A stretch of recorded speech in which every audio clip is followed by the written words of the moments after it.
What's up mga boss? Panibagong umaga, panibagong pag-asa. Tara, samahan nyo ako rito habang nagkakape at papaliguan ko itong aking service na si Aldos mga boss. Dahil ilang araw nga po tayo hindi nakapasok sa trabaho dahil sa trangkaso. Kaya itong si Aldos mga boss, nalikabok na rin, madumi, kaya pinaliguan ko na rin para itong mga susunod na mga araw pagbalik natin sa duty, condition din siya, kagaya ko mga boss, nagpapakondisyon, nagpapagaling ng gusto na sa ganun ay makapagtrabaho na tayo mga boss, dahil ilang araw tayo nakatingga. At ito nga mga boss, unti-unti na nating natatapos itong ating pagwawasing dito sa aking service na si Aldos mga kaburumbrum. Nandito na tayo sa kabilang side, tapos kape-kape, ganun lang.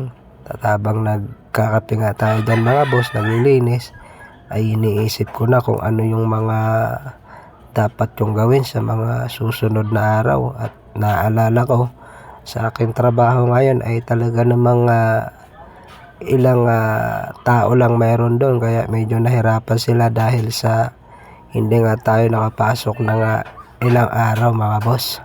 Kunting tiis na lang din, makaka-recover din tayo. Pasensya nyo na rin itong aking boses mga boss kung medyo iba pa talaga. At dito nag-aanlaw na nga tayo mga boss. Yun napaka linis na ni Aldos mga boss. Yun, joy nga pala ginamit natin dyan.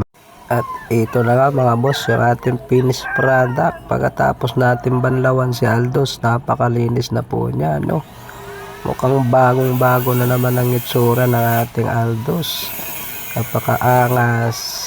Kaso nga lang mga boss, pagdating dito sa upuan ng aking motor, pansinin mo yan, bagong palit pero kinutkot agad ng pusa.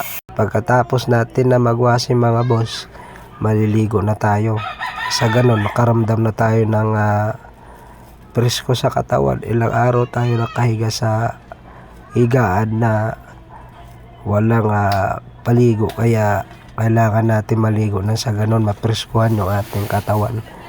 May wash out na natin yung init ng ating katawan mga boss.